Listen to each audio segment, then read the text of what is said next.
Bom dia, irmãos, a graça e a paz do Senhor Jesus, amém? Quantos estão felizes? Quantos estão felizes? Felizes com o Senhor? Felizes com o Senhor, felizes com a vida, felizes com o cuidado do nosso Deus, amém? Felizes com a comunhão dos irmãos. Estarmos reunidos é um presente, sempre será. Eu te convido para que você abra sua Bíblia em Juízes capítulo 6.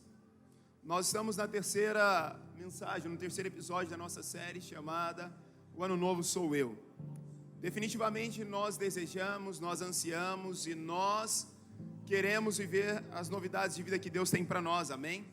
E quando nós desejamos as novidades de vida de Deus para nós temos entendido que algo já foi liberado dos céus para a nossa terra, mas nós também entendemos que algo depende de nós, das nossas escolhas, dos nossos posicionamentos. Nas últimas semanas nós somos ministrados sobre isso, nós somos levados a entender que Deus sempre tem novidade de vida para nós. Isaías capítulo 43, versículo 18 e 19, o autor diz: olha, eis que estou fazendo coisas novas, vocês não percebem? Há um cheiro nas águas, há algo transbordante. Apocalipse capítulo 21, versículo 5, o autor também, inspirado por Deus, sendo revelação ali, ele diz: eis que o Senhor faz coisas novas entre nós. Então, se tem algo que eu e vocês podemos crer, acreditar e testemunhar, é que a vida cristã é uma vida de novidade sempre.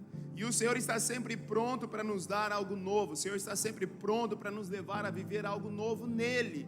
E não em nós simplesmente, mas Ele em nós, Ele operando a partir de nós. E nesta terceira mensagem, nesse terceiro episódio, eu vou compartilhar com vocês parte daquilo que nós já conhecemos da história de Gideão. Mas eu quero acreditar que o Senhor tem algo para reforçar em nossos corações nesta manhã e nos próximos dias. Eu ouso dizer que o título desse sermão é Use a Força que Você Tem. É sobre isso que eu quero falar, é sobre usarmos a força que nós temos. E fique tranquilo que eu não vou falar sobre algo que depende somente de nós.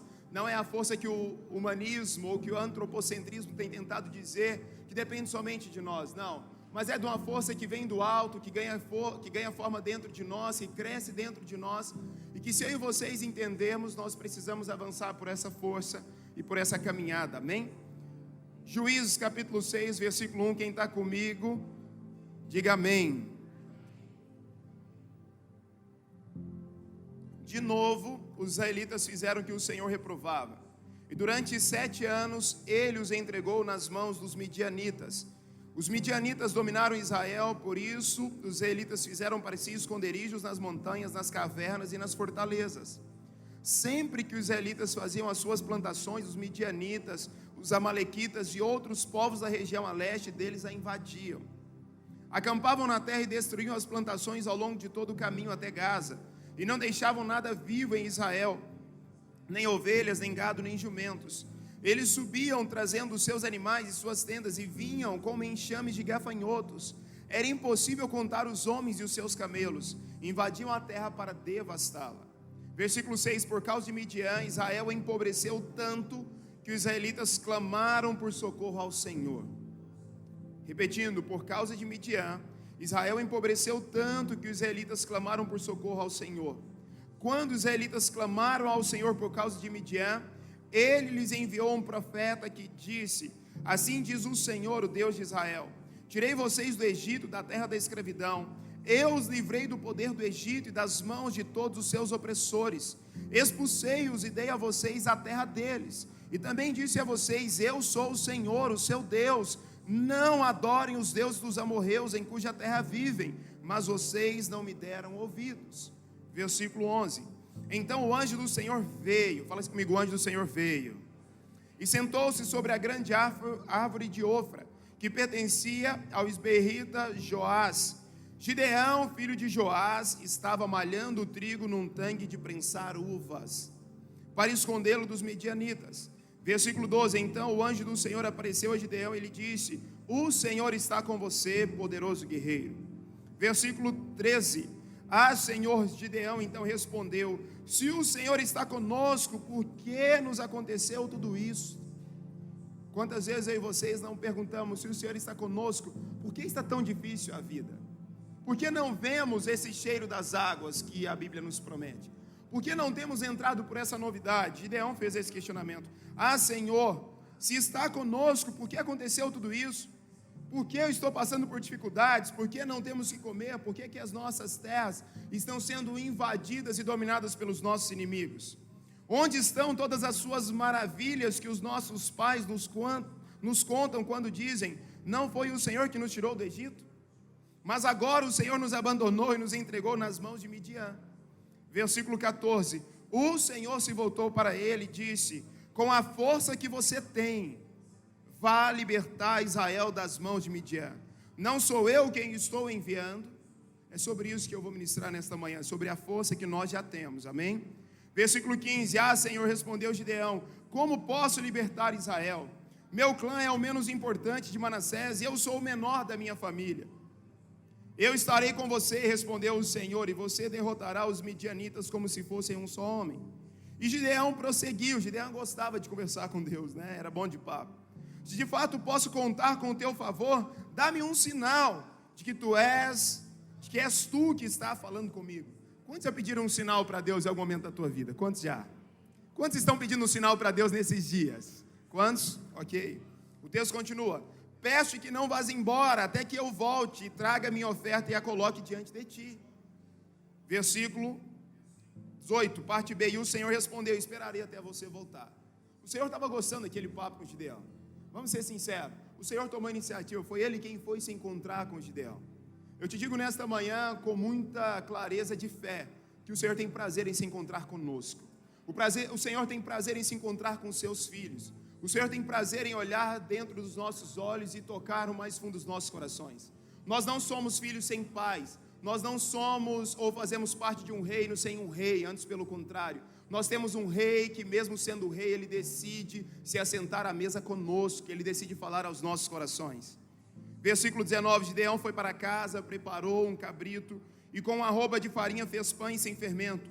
Pôs a carne num cesto e o caldo numa panela, trouxe-os para fora e ofereceu-os a eles sobre a grande árvore. Versículo 20: o anjo de Deus lhe disse: apanhe a carne e os pães sem fermento, ponha-os sobre esta rocha e derrame o caldo. Gideão assim o fez. Versículo 21, com a ponta do cajado que estava em sua mão, o anjo do Senhor tocou a carne e os pães sem fermento. Fogo subiu da rocha, consumindo a carne e os pães, e o anjo do Senhor desapareceu. Versículo 22, quando Gideão viu que era o anjo do Senhor, exclamou: Senhor soberano! Viu o anjo do Senhor face a face. Versículo 23, disse-lhe porém o Senhor: paz seja com você, não tenha medo, você não morrerá. Gideão construiu ali um altar em honra ao Senhor e lhe deu este nome: o Senhor é paz. Até hoje o altar está em Ofra dos Abierritas. Naquela mesma noite o Senhor lhe disse: separe o segundo novilho do rebanho do seu pai, aquele de 7 anos de idade. Despedace o altar de Baal que pertence a seu pai e corte o poste sagrado de Azerá que está ao lado do altar. Depois faça um altar para o Senhor, o seu Deus, no topo desta elevação. Ofereça o segundo novilho em holocausto, em oferta, com a madeira do poste sagrado que você irá cortar. Versículo 27, assim Gideão chamou 10 dos seus servos e fez como o Senhor lhe ordenara. Mas com medo da sua família e dos homens da cidade, fez tudo de noite e não durante o dia. Deu um salto, vai lá para o versículo 33. Nesse meio tempo, todos os midianitas, amalequitas e os outros povos que vinham do leste uniram seus exércitos e atravessaram o Jordão e acamparam no vale de Jezreel. Então o Espírito do Senhor, versículo 34, então o Espírito do Senhor apoderou-se de Gideão e ele com toque de trombeta convocou os asbierritas para segui-lo. Enviou mensageiros a todo Manassés, chamando-os às armas, e também a Aser, a Zebulon e a Naftali, que também subiram ao seu encontro. Continuando, e Gideão disse a Deus: quero saber se vais libertar Israel por meu intermédio, como prometeste. Gideão não era um menino fácil, gente. Gideão não era alguém tão fácil de ser convencido pela palavra de Deus. Gideão era alguém que teve um encontro com o anjo do Senhor face a face, que teve uma experiência real com o Senhor, e mesmo assim ele pedia a testificação. Quantos de nós, em nossa caminhada de fé, em nossa jornada de vida, diante das dificuldades, das opressões, dos medos, dos inimigos, nós continuamos pedindo a Deus que Ele se manifeste, que Ele se revele, que Ele diga: eu estou com vocês. E eu te digo nesta manhã, não há problema nisso. Não há problema em nós queremos que Deus se manifeste e que Ele fale conosco. O que nós queremos com esse período de 40 dias de jejum e oração é que Deus fale ainda mais que já tem falado, que Ele se manifeste ainda mais, que os nossos ouvidos estejam mais atentos, que os nossos olhos estejam mais livres para vê-lo e distinguindo toda e qualquer distração. Versículo 37: Vê, colocarei uma porção de lã na eira. Se o orvalho molhar apenas a lã e todo o chão estiver seco, saberei que tu libertarás Israel por meu intermédio, como prometeste. Gideão testando o Senhor mais uma vez. Ele estava insistindo para que o Senhor de fato afirmasse que faria algo grandioso a partir dele. Versículo 38: E assim aconteceu. Gideão levantou-se bem cedo no dia seguinte, torceu a lã e encheu uma tigela de água do orvalho. Disse ainda Gideão a Deus: Não se acenda a tua ira contra mim. Ele tinha uma relação com Deus muito legal. Ele tinha uma relação em que ele pedia para que Deus testificasse, que Deus usaria, que Deus faria milagres, que Deus transbordaria coisas incríveis nele e a partir dele. Mas ele também tinha entendimento, ele tinha temor ao Senhor. Quando nós entramos na presença de Deus, nós não precisamos entrar com medo, mas nós precisamos entrar sabendo quem Ele é. Gideão tinha esse entendimento, ele não tinha mais tremor, mas ele tinha temor. Ele sabia que no período da lei, para entrar e para ter experiências com Deus, precisava viver uma vida reta, de santidade. Como fora ministrado semana passada, o exemplo de Isaías: A quem enviarei? Envia-me a mim, mas eu sou homem de lábios impuros, Senhor. E o santo do Senhor veio e tocou nos lábios de Isaías e o purificou. O que eu e vocês precisamos entender é que nós temos livre acesso à presença de Deus, mas nós não podemos negociar esse livre acesso em detrimento das nossas vidas levadas de qualquer jeito nesse mundo. Não, é preciso sim separação, consagração, é preciso sim ter temor pela pessoa do Senhor Deus, do Senhor Jesus e do Espírito Santo. Versículo 39: Disse ainda Gideão a Deus: Não se acenda a sua ira contra mim, deixe-me fazer só mais um pedido. Talvez você está aqui nesta manhã ou nos acompanhará em algum outro momento falando assim: Senhor, só mais um pedido. É tipo aquele filho que chega para o pai já deu tudo que aquele filho tinha pedido no aniversário, e aquele filho chega e fala assim: Paizinho, só mais um pedido. Quantas vezes eu e vocês não nos achegamos diante de Deus e dizemos: Senhor, nós só temos mais um pedido, o Senhor já respondeu tanto, o Senhor já se manifestou, o Senhor já se fez presente de tantas formas, mas nós temos mais um pedido. Versículo 39: Deixe-me fazer só mais um pedido. Permita-me fazer mais um teste com a lã. Desta vez, faze ficar seca a lã e o chão coberto de orvalho. Versículo 40: Deus é um Deus paciente. Diga glória a Deus por isso. E Deus assim fez naquela noite. Deus fez. Somente a lã estava seca, o chão estava todo coberto de orvalho. Se nós fôssemos transformar esse momento da palavra no momento de um bate-papo, de uma conversa em que todos pudessem expor as suas experiências com Deus, muito provavelmente alguns de vocês contariam experiências como essa de Gideão. Eu sei que alguns aqui já viram dentes de ouro. Eu sei que alguns aqui já viram coxos andando. Eu sei que alguns aqui já viram enfermos sendo curados. Eu sei que alguns aqui já ouviram ou já viram mortos ressuscitando, como a Bíblia nos traz por várias vezes. Mas o que eu sei também é que indistintamente das experiências que cada um teve, ou que nós tivemos com Deus, Deus continua sendo o mesmo que era com Gideão no nosso tempo. E se Deus fez, e se Deus se revelou, se Deus se fez palpável a Gideão, eu acredito que o Senhor também está disponível para se fazer palpável a nós nesse tempo.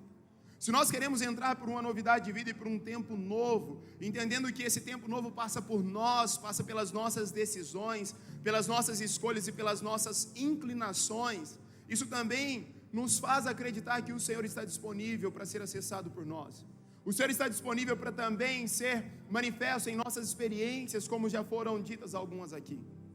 Mas esse texto de Juízes, eu fiz um recorte, apenas o capítulo 6, mas eu hoje te desafiar, talvez fazer um resgate de Juízes, a leitura de todo o livro de Juízes, irmãos. Porque Juízes conta a história, ou retrata o momento da história em que o povo de Deus, ele estava perdido dentro das suas convicções. O povo de Deus, ele havia abandonado aquilo que ele deveria ser, ou aquilo que ele havia forjado e formado para ser. Juízes começa contando a história do momento após a trajetória de Josué, levando o povo para a terra prometida. Juízes começa com o povo em Canaã, com o povo se apropriando da promessa, se apropriando daquilo que Deus já havia liberado para eles quando os libertou do Egito. Mas ao chegar em Canaã, o povo fez aquilo que eles nunca poderiam ter feito. Eles se apaixonaram por Canaã e pelos deuses e pelos costumes de Canaã. O povo se acostumou e o povo começou a dar atenção, a dar as suas inclinações, as suas habilidades e os seus gostos para aquilo que não era a vontade de Deus. No texto que nós lemos aqui, o Senhor traz para Gideão um desafio: derrubar a estátua de Baal. Eles levantaram outros deuses. E quantas vezes nós também, diante daquilo que Deus já nos deu, diante do milagre da vida, diante do milagre da família, diante do milagre do trabalho, diante do milagre da provisão, diante do milagre do livramento, nós nos esquecemos daquilo que Deus já fez. E nós começamos a olhar para aquilo que não é de Deus e para aquilo que Deus ainda não liberou para nós. Aquele povo de Israel, ele não foi o povo de Deus como ele deveria ser naquele momento. Em Juízes o povo se perde. Não por acaso, em momentos de gritos, de dificuldades, de opressões e de falta, muitas vezes, até talvez o que comer em Canaã, eles começaram a clamar por líderes, e foi nesse momento que Deus levantou os juízes. É muito interessante porque no livro de Juízes nós vamos ver a trajetória entre Josué, após Josué, 14 outros juízes foram levantados, de Otoniel até Samuel. E é muito interessante porque entre esses, Deus foi levantando alguns que marcaram a história. Nos capítulos 4 e 5 nós vemos a mulher, a heroína da fé, chamada Débora. Débora se posicionou como uma mulher de Deus, como uma gigante da fé naquele tempo, e como uma juíza que foi usada por Deus para ajudar o povo naquele tempo de grande dificuldade. Depois vem Gideão, que é o texto que nós lemos. Mais à frente nós vamos ouvir falar de Jefté. Mais à frente nós vamos ouvir falar do próprio Sansão, que vacilou, mas no final ele terminou como precisava terminar. Mas o que eu e vocês precisamos entender é que muitas vezes nós nos acomodamos. Nós queremos viver a novidade, nós queremos viver as grandes promessas, nós queremos viver os grandes milagres, nós queremos ver o transbordar, mas nós nos acomodamos no lugar em que estamos. Nós não nos posicionamos como precisamos e devemos nos posicionar, e como Deus espera que nós nos posicionemos. Juízes trata de apelos urgentes do povo de Deus por socorro, para que Deus levante em novos homens e novas mulheres que vão estar posicionados como precisam estar posicionados. E são esses homens e mulheres que estabelecem paz sobre as suas vidas, sobre as suas famílias, sobre os lugares em que frequentam, sobre as cidades e sobre as nações. Sabe o que nós entendemos? Que se o ano novo somos nós, daqui precisam ser levantados novos juízes e juízas de Deus. Aqui precisam ser levantados novos homens e mulheres de Deus. E do começo ao fim de Juízes, a questão fundamental é o senhorio do Senhor. Porque ser juiz da parte de Deus é entender que existe só um Senhor, que é o próprio Deus. Toda essa conjuntura e esse contexto de Gideão só foi possível ser vivido porque Gideão teve uma experiência com Deus.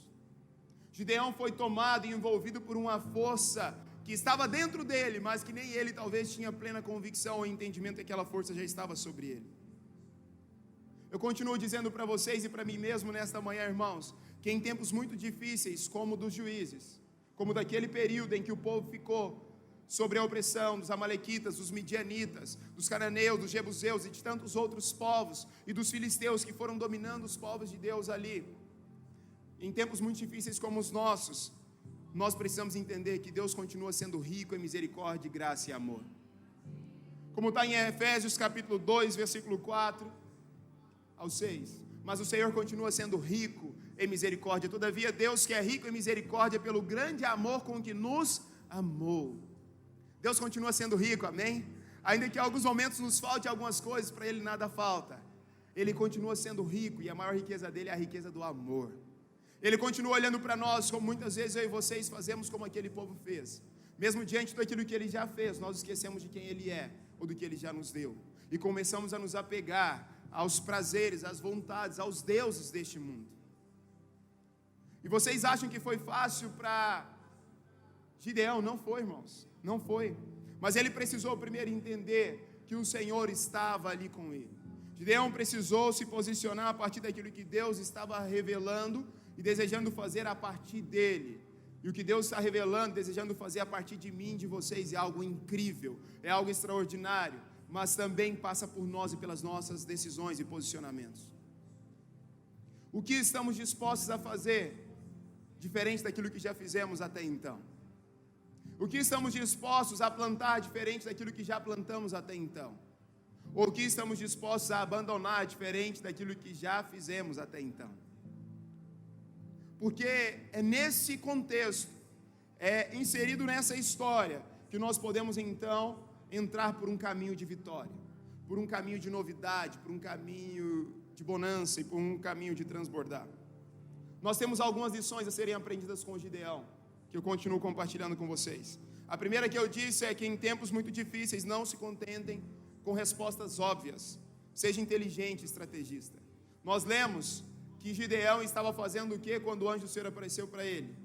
Malhando trigo no lugar, sabe de quê? De prensar uvas. Sabe por quê? Porque lá era um lugar que possivelmente os inimigos não o encontrariam ou não o achariam lá. Gideão, sem que ele nem tivesse noção da dimensão e da força que ele já tinha dentro dele, que era a força do Espírito de Deus, Gideão, ele era um estrategista por natureza. Eu quero te dizer, como profeta do Senhor neste lugar, nesta manhã, você precisa buscar respostas diferentes daquelas que você já deu até então para os problemas que te aparecem. Não se contentem com respostas óbvias. Pessoas tomadas por Deus são pessoas que não se contentam apenas com o óbvio, ainda que o óbvio não possa ser ignorado. Gideão poderia estar fazendo, sabe o quê? Malhando trigo no lugar de malhar trigo, mas ele estava naquele momento, quando o anjo do Senhor apareceu, malhando trigo no lugar de prensar uvas. Peça para que Deus te dê sensibilidade, estratégia e respostas criativas diferentes daquelas que você já deu até então, para entrar no novo que Ele tem para ti.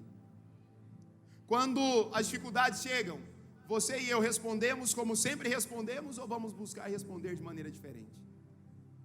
Porque naquele tempo eles não tinham o que comer, tudo que eles plantavam os inimigos viam e pegavam, viam e se apossavam. Gideão entendeu, cara, se eu estiver no mesmo lugar, eu vou ser uma presa fácil para o meu inimigo. Eu não estou aqui para dizer para vocês que problemas não mais chegarão até nós, mas eu estou aqui para dizer para vocês que nós podemos dar respostas diferentes aos nossos problemas. Uma outra lição que nós podemos aprender com o Gideão: busque e seja insistente até ter experiências reais com Deus. Gideão, ele buscou e ele foi insistente com o Senhor.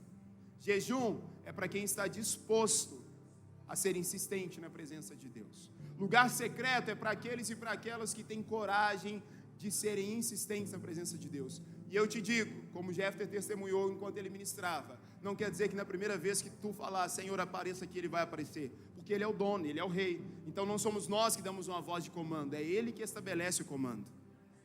Mas qual é o nível do desejo, da paixão e da insistência que você quer ter e que você assume diante de Deus nesse tempo, para que você tenha experiências reais com Deus? Meus amigos, nós lemos aqui a última experiência que Gideão pediu a Deus: Senhor, permita-me fazer mais um teste com a lã. Desta vez, que a lã fique seca e que sobre todo o chão tenha orvalho. Isso aconteceu, irmãos. Quem diz que eu e vocês não podemos ter experiências reais com Deus? Mas as experiências que eu tenho é diferente das experiências que o Júnior tem, que o Abraão tem, que o Sérgio tem. São experiências únicas. A experiência de Gideão não foi a mesma experiência de Débora, graças a Deus por isso. Que não foi a mesma de Sansão, não foi a mesma de Jefté, não foi a mesma de João Batista, graças a Deus por isso. Mas eu quero te dizer nesta manhã, se você deseja viver a novidade de vida, busque e seja insistente até ter experiências reais com Deus. Que possamos ser como Jó. Senhor, antes eu te conhecia de ouvir falar, antes eu te conhecia das histórias dos meus pais, meus amigos, da minha avó, da minha tia, dos meus pastores, dos meus discipuladores. Antes eu ouvia e eu conhecia o Senhor daqueles que pregam no YouTube. Não, Deus, agora eu te conheço face a face. Agora eu tenho experiências com o Senhor, eu falo com o Senhor fala comigo, eu ouço o Senhor e eu sei que o Senhor está me ouvindo. Terceira lição: descubra a força que há dentro de você. Chegou a hora de você caminhar e entrar com a força que já há dentro de você.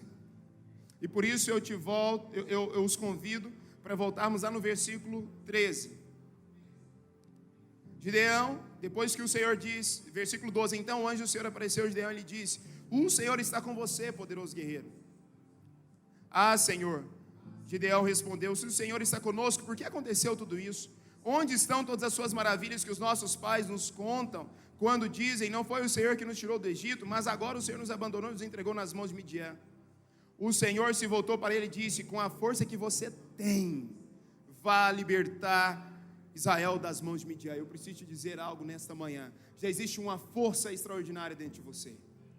Não, você não entendeu. Já existe uma força extraordinária dentro de você. O Espírito Santo de Deus, ele já está disponível para nós, irmãos.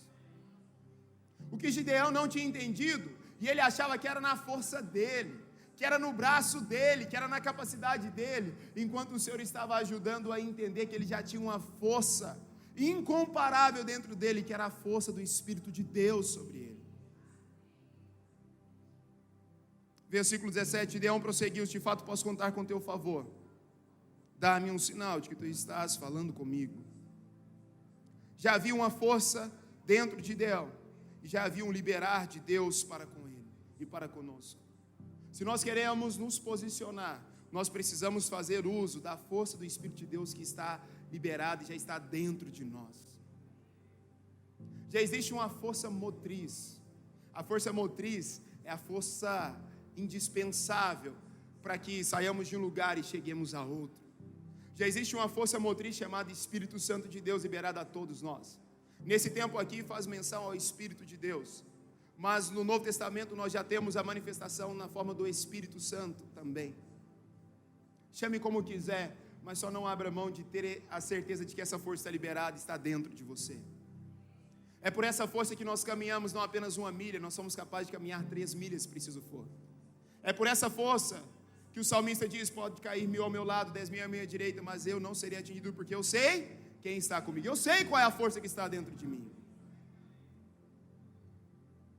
Ainda que eu ande pelo vale da sombra da morte, eu não vou temer mal algum, porque tu estás comigo.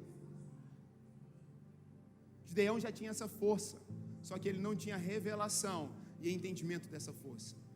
Se eu puder te ajudar nessa manhã, eu quero te ajudar e a te lembrar que você pode se apropriar dessa força que já foi liberada a seu respeito e a meu respeito, que é a força do Espírito Santo de Deus para conosco. Uma outra lição que eu aprendo com Gideão e que nós podemos aprender é que nós precisamos romper a ponte ou as pontes com o nosso passado. Só entra pelo novo, só entra pelo extraordinário, pelo milagre, só derrota os inimigos, como está no capítulo 7, aqueles que são capazes de romper com as pontes do passado. Tenha coragem de romper com as pontes do passado. Fuja das distrações e ande pelo caminho da obediência restrita a Deus. Gideão, quando o anjo do Senhor aparece a ele e o chama, o que Gideão faz? Ele se apega ao seu passado. Ele se apega à sua origem, naquele momento, o seu clã familiar. Senhor, quem? Eu? Não. O Senhor não conhece a minha família. O Senhor não sabe o que minha família já aprontou, o que deixou de aprontar. O Senhor não sabe o que nós já fizemos. Senhor, eu sou o menor da minha família. Ei, eu quero dizer nessa manhã, não importa se você é o menor, para Deus você sempre será o maior, porque Ele nos ama. Davi era o menor da casa do seu pai, de Jessé, mas o Senhor encontrou nele um coração pronto, disponível e preparado. Eu quero me lembrar e te lembrar nesta manhã, que para vivermos essas novidades de vida e para nos posicionarmos, nós precisamos romper com as pontes do nosso passado. Passado fala tudo aquilo que nos prende, ou que tenta nos impedir de chegar onde que Deus quer que cheguemos. Passado é tudo aquilo que tenta nos distrair também. Fuja das distrações. Quando lemos o capítulo 7, aqui nós vamos ver o Senhor dando instruções para Gideão, de como levantar os seus guerreiros. E nós sabemos que eram milhares de guerreiros no primeiro momento. Depois o Senhor dá uma instrução para Gideão, uma estratégia. Gideão, você não precisa de todos esses. São mais de 20 mil, são 22 mil. Não, faça um teste, coloque todos eles. Leia depois o capítulo 7.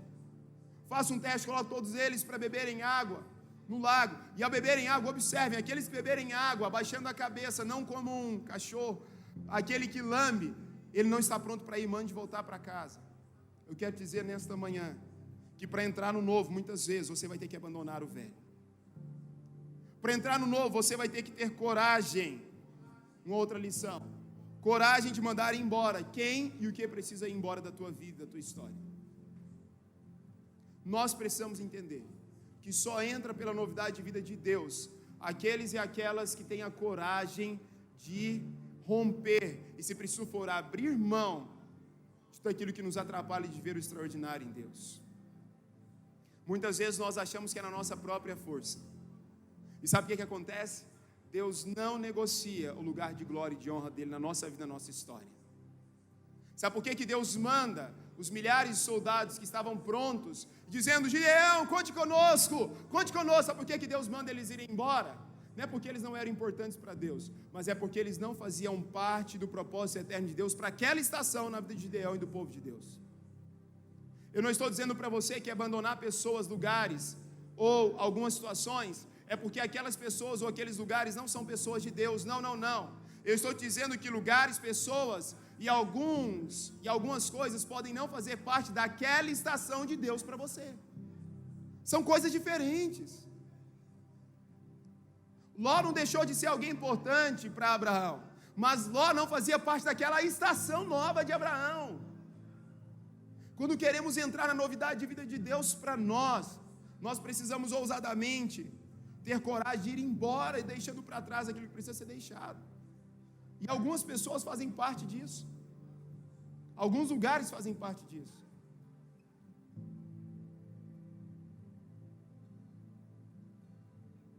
Você já parou para discernir o tempo e a estação na qual você está inserido?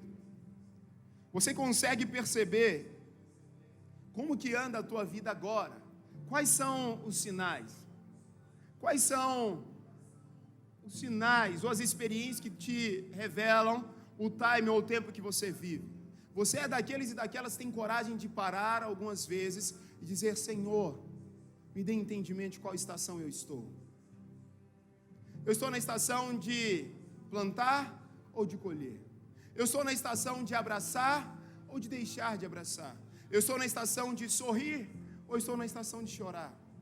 Senhor, eu estou na estação. Tudo bem, meu filho? Eu estou na estação de ir ou de ficar? Qual a estação que você e eu estamos? Qual a estação que nós estamos?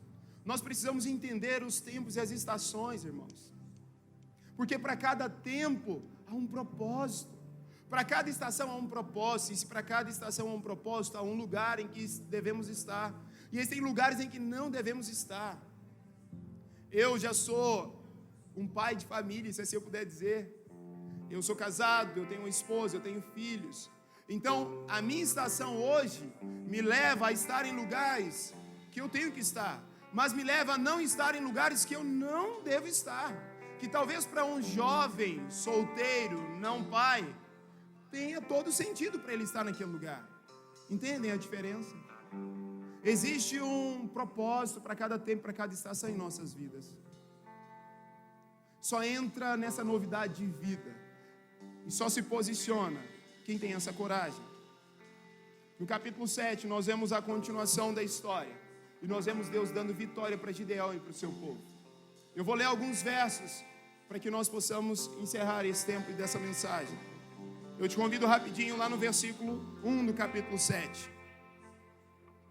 No versículo 2: E o Senhor disse a Gideão, como eu já citei: Você tem gente mais para eu entregar Midian nas suas mãos, a fim de que Israel não se orgulhe contra mim, dizendo que a sua própria força o libertou. Anuncie, pois, ao povo que todo aquele que estiver tremendo de medo poderá ir embora do monte Gileade. Então 22.000 homens partiram, e ficaram apenas 10.000. Eram 32.000, aqui já sobraram só 22. Só 10, perdão. Depois vem aquela estratégia do beber água, e sobram só os 300, versículo 7. O Senhor disse a Gideão, 7:7: Com os 300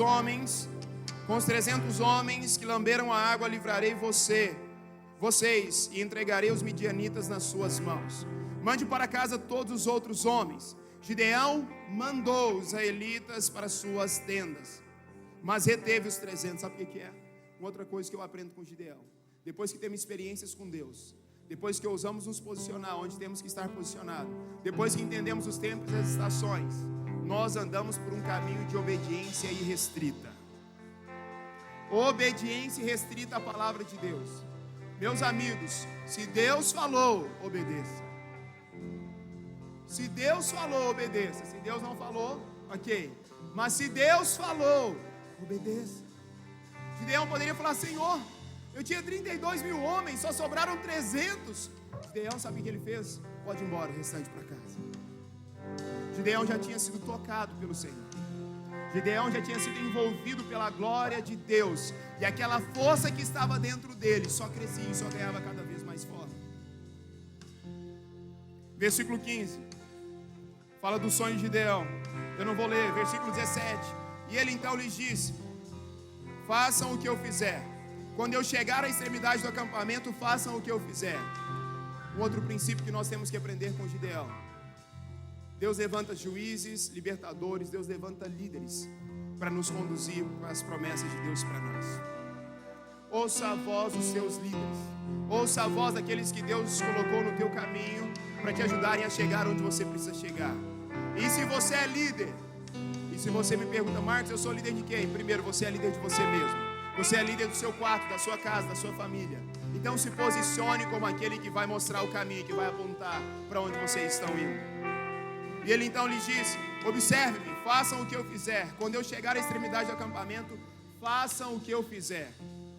Quando eu e todos os que estiverem comigo tocarmos as nossas trombetas, e ao redor do acampamento toquem as suas e gritem: pelo Senhor e por Gideão. Sabe por quê? É pelo Senhor. Mas Gideão entendeu que ele tinha uma força do Senhor dentro dele. Não era orgulho de Gideão, irmãos. Gideão não estava tomado pelo orgulho, pela soberba, pela arrogância, achando que ele era poderoso. Não, mas ele já entendia quem ele era em Deus.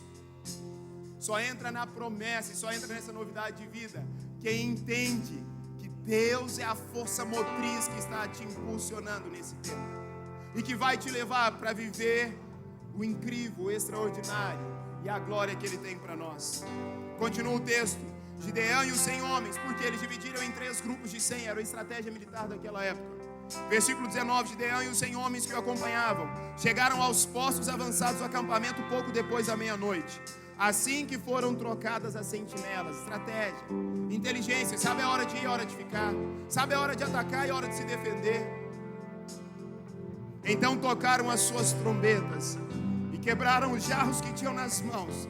As 3 companhias tocaram as trombetas e despedaçaram os jarros, empunhando as tochas com a mão esquerda, e as trombetas com a direita gritaram: a espada, pelo Senhor e por Gideão.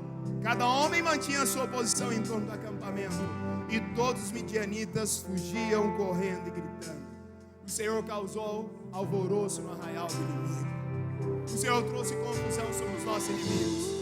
Quando nós fazemos uso das nossas armas de guerra poderosas, nossas armas espirituais, o Senhor causa alvoroço, o Senhor causa confusão no arraial dos nossos inimigos.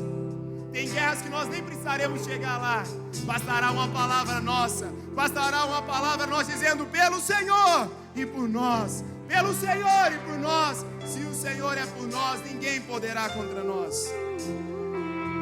Quando as 300 trombetas soaram, o Senhor fez que em todo o acampamento os homens se voltassem uns contra os outros e com as suas espadas.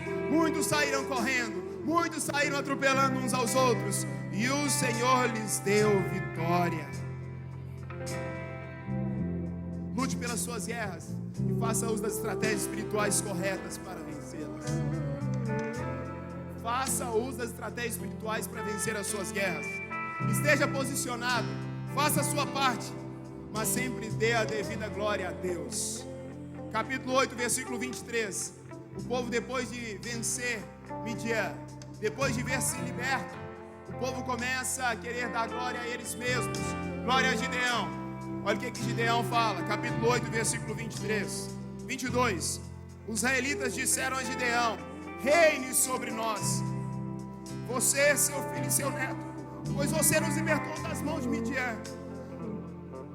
Gideão então disse: não reinarei sobre vocês, nem eu, nem meu filho, ninguém mais reinará sobre vocês, pois é o Senhor quem reinará sobre vocês. Quando o Senhor nos dá vitória, não é para nós, não é para a glória própria nossa, não é para a nossa própria força, é para que Ele seja estabelecido como Rei das nossas vidas. Você pode se colocar de pé no teu lugar. é sobre você, é sobre o poder do Espírito Santo que está em você.